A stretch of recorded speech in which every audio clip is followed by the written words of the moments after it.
Assalamualaikum warahmatullahi wabarakatuh. Yang terhormat Bapak Muhammad Yusuf selaku dosen pengampu mata kuliah pengantar Teknologi Informasi dan Komputer. Di sini kami bertiga dari kelas Sistem Informasi A yang diantaranya adalah saya Heru Gunawan dengan NIM 21044110030.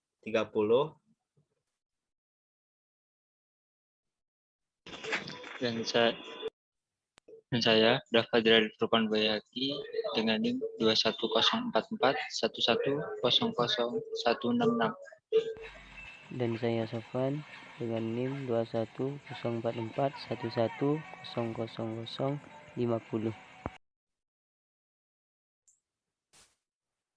Di sini kami akan menjelaskan berbagai materi yang telah ditugaskan oleh Bapak untuk memenuhi ujian tengah semester kami.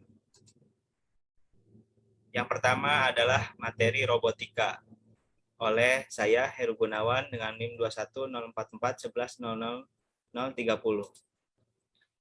Pengertian robotika. Robotika adalah perpaduan berbagai disiplin ilmu, khususnya mekanik, elektronik, dan komputer. Jika ilmu mekanik dan elektronik digabungkan, maka akan tercipta robot sederhana. Namun, jika mekatronika, mekanik elektronik, ditambah atau dipadukan dengan komputer, yaitu kecerdasan buatan, maka akan terciptalah sebuah robot cerdas. Nah, jenis dan fungsi robot. Jenis dan fungsi robot yang pertama adalah robot bergerak atau mobile, yang fungsinya untuk melakukan perpindahan posisi dari satu titik ke titik yang lain. Yang kedua, robot tangan, manipulator, fungsinya untuk memegang atau memindahkan barang. Yang ketiga, robot menyerupai manusia, humanoid, mampu melakukan interaksi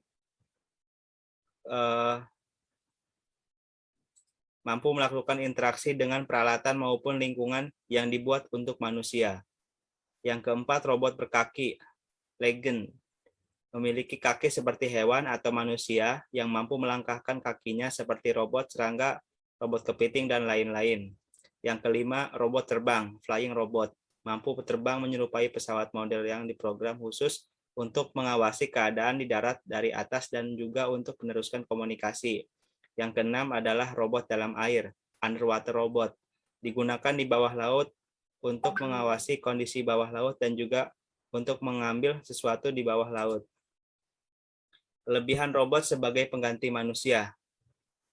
Kelebihannya, kestabilan dan peningkatan kualitas produk. Yang kedua, variasi hasil produksi berkurang. Yang ketiga, jam kerja mendekati 24 jam per hari. Yang keempat, dikurangi waktu pergantian pekerja. Yang kelima, mengatasi masalah kurangnya tenaga terampil. Yang keenam, tidak bekerja secara monoton. Ketujuh, penghematan sumber daya. Kedelapan, penghematan material dan suku cadang. Kesembilan, tidak perlu pendingin, pemanas, dan penerangan ruangan. Kekurangan robot sebagai pengganti manusia, diantaranya satu, membutuhkan biaya awal yang sangat besar. Yang kedua, berkurangnya lapangan pekerjaan sehingga terjadi banyaknya pengangguran. Yang ketiga, tenaga manusia sudah tidak diperlukan lagi karena sudah digantikan dengan robot.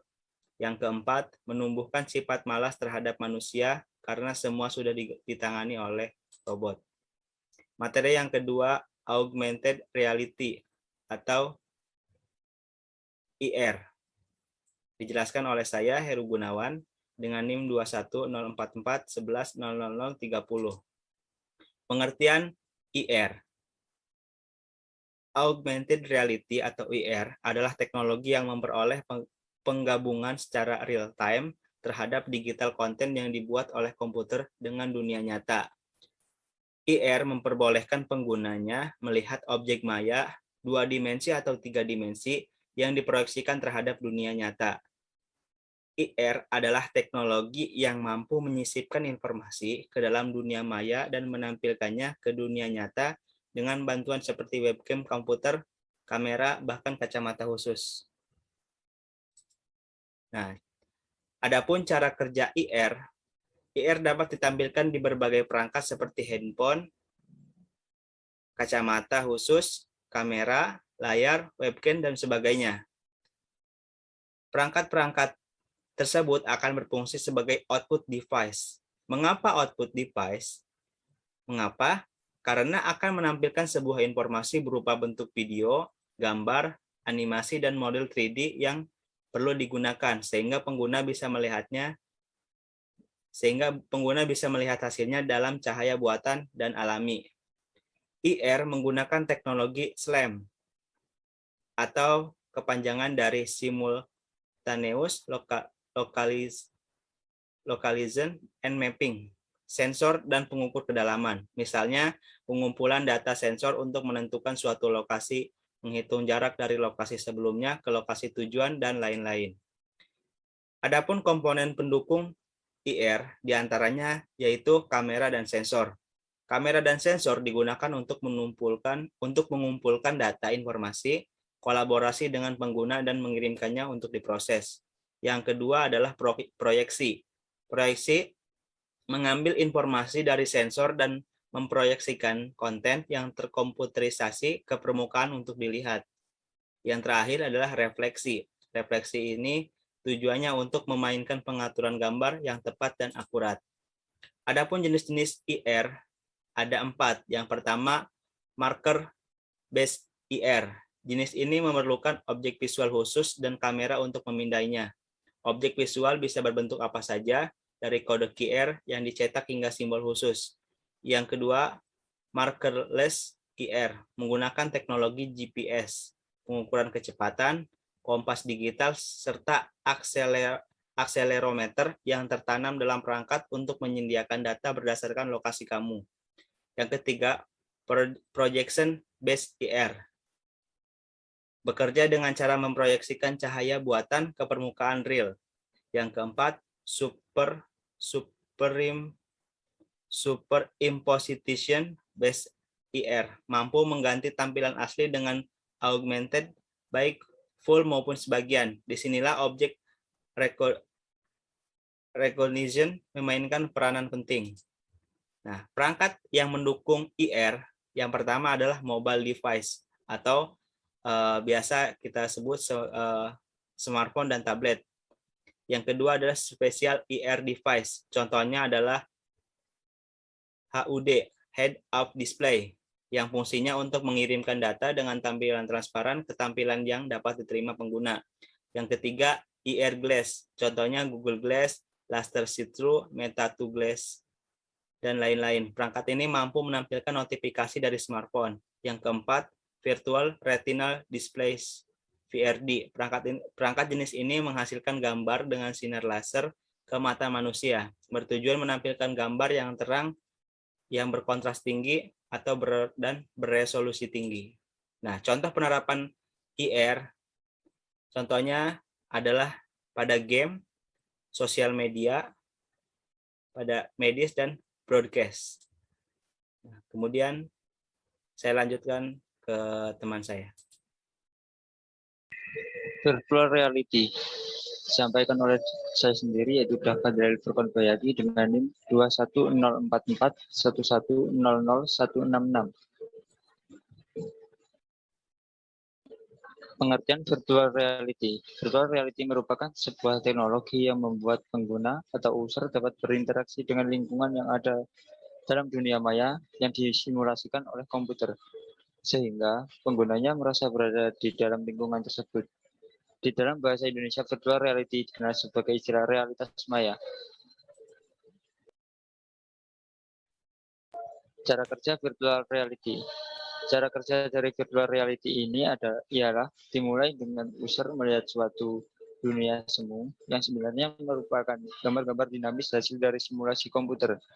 Kemudian, melalui alat berbentuk seperti kacamata virtual reality, ini seorang user dapat berinteraksi dengan dunia semu dan mendapatkan umpan balik yang seolah-olah nyata, baik secara fisik maupun fiksi.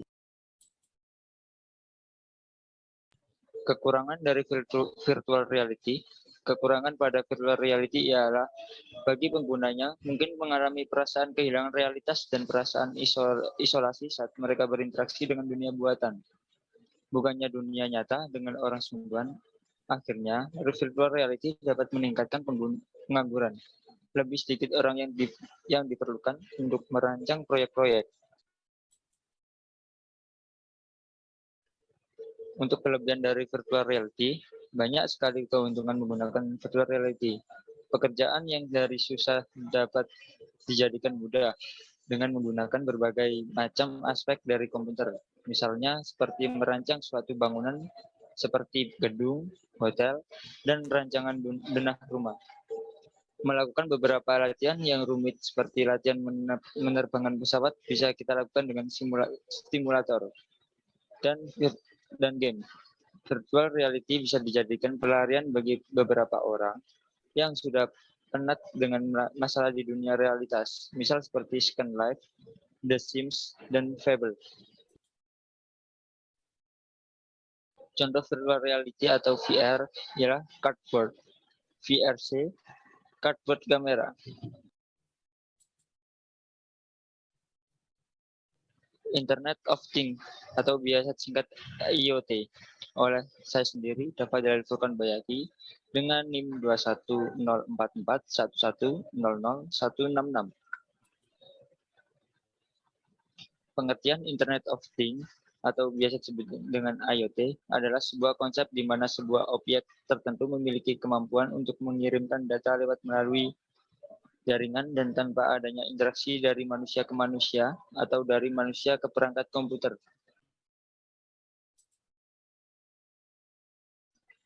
Cara kerja Internet of Things atau IoT.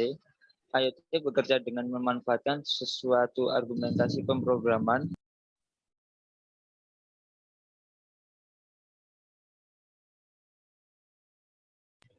di mana tiap-tiap perintah argumen tersebut bisa menghasilkan suatu interaksi antar mesin yang telah terhubung secara otomatis tanpa campur tangan manusia dan tanpa terbatas jarak berapapun jauhnya. Jadi, internet di sini menjadi penghubung antara kedua interaksi mesin tersebut. Manusia dalam IoT tugasnya hanyalah menjadi pengatur dan pengawas dari mesin-mesin yang bekerja secara langsung tersebut. Adapun tantangan terbesar yang menjadi hambatan dalam konfigurasi IoT adalah bagaimana menyusun jaringan komunikasinya sendiri.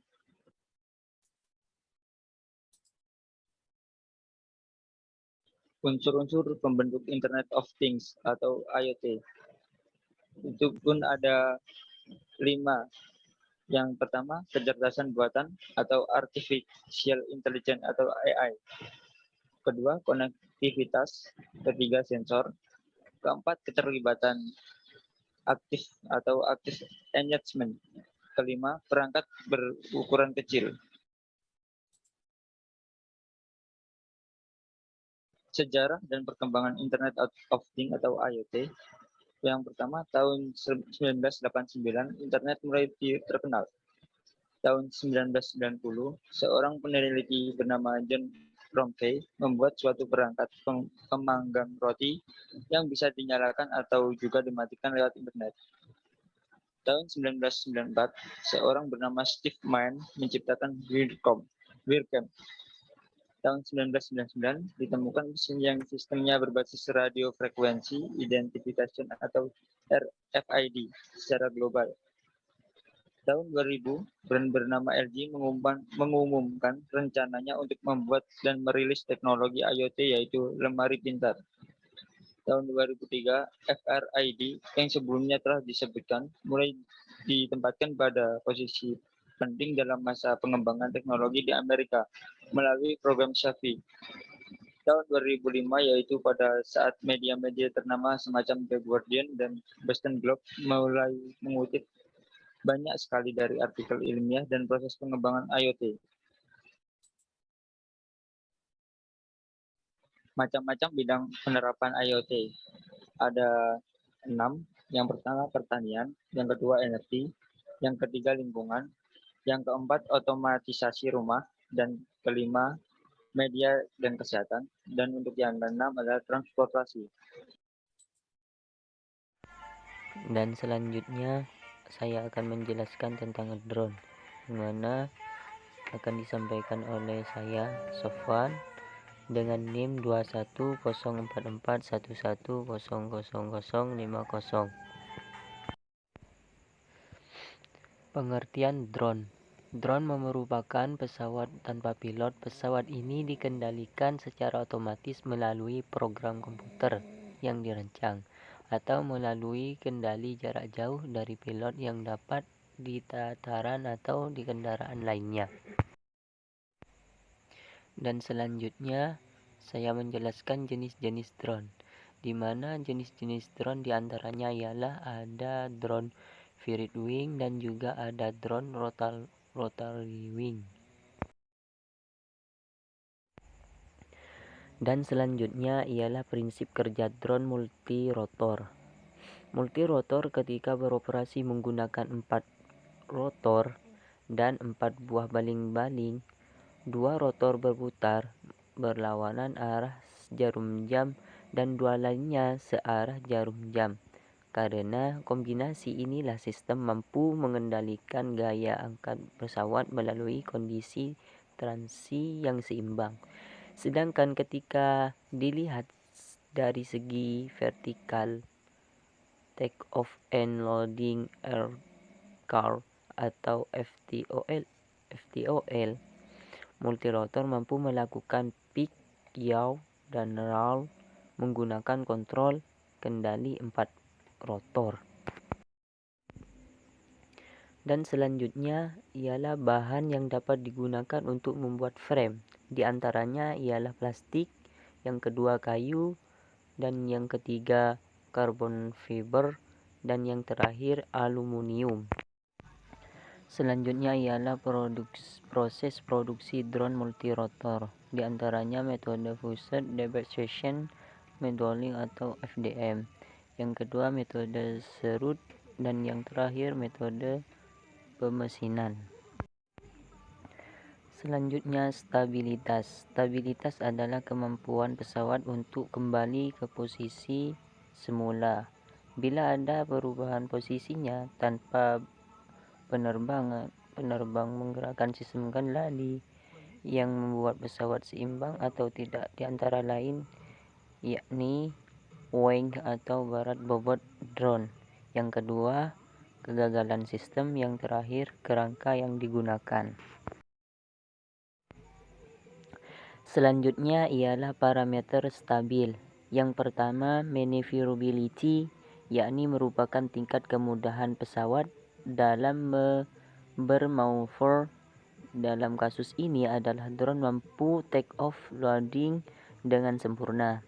Dan yang kedua ialah controllability, yakni merupakan kemampuan pesawat untuk merespon kontrol pilot dengan baik. Menginjak ke materi selanjutnya ialah tentang 5G yang akan disampaikan oleh saya, Sofwan, dengan NIM 210411000050.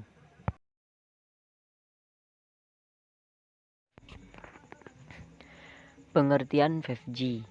Teknologi 5G merupakan jaringan seluler generasi kelima atau disebut 5th generation atau 5G yang menjanjikan kecepatan pengunduhan dan pengunggahan data 10-20 kali lebih cepat dari kecepatan internet generasi sebelumnya.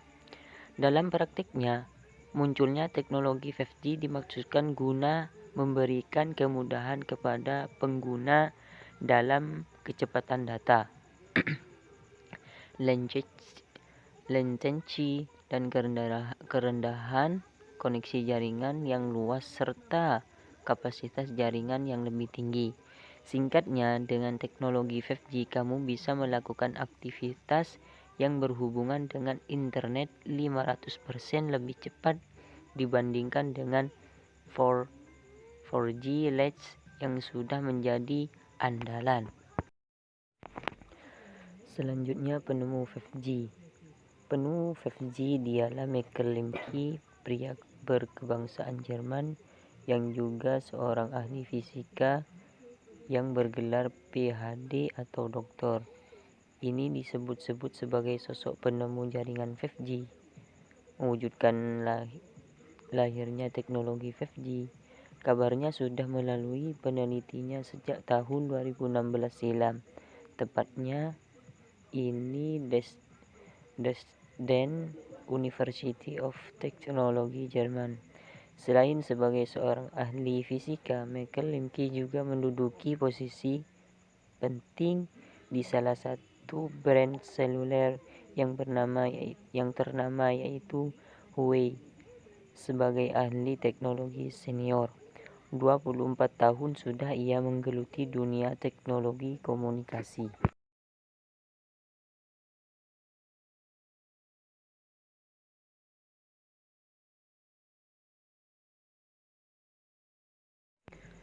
Selanjutnya, perbedaan jaringan 5G dan 4G. Kalau 4G, kecepatan maksimal ialah 300 Mbps. Kalau 5G ialah 6,5 Gbps. Dan kecepatan upload 4G 17,7 Mbps. Kalau 5G ialah 23,7 Mbps. Dan kekuatan sinyal 4G ialah tidak beraturan serta berpotensi membuang energi dan tenaga dari pemancar. Kalau 5G sebaran sinyal yang lebih baik. Dan kecerdasan perangkat 4G dapat mengidentifikasi tiap perangkat. Kalau 5G mampu membedakan perangkat tetap atau fixed dan mobil. Dan juga latency. Kalau 4G lebih lama, kalau 5G jauh lebih singkat. Selanjutnya, kelebihan teknologi 5G. Di antaranya ialah satu, koneksi lebih luas, dan yang kedua hampir tidak memiliki delay, dan yang ketiga hemat energi. Selain 5G memiliki kelebihan, 5G juga memiliki kekurangan. Di antaranya kekurangannya ialah satu, frekuensi radio yang penuh, yang kedua privasi dan keamanan, yang ketiga delay tembus yang minim. Mungkin itu yang bisa kami sampaikan. Kurang lebihnya saya mohon maaf. Wassalamualaikum warahmatullahi wabarakatuh. Sekian dan terima kasih.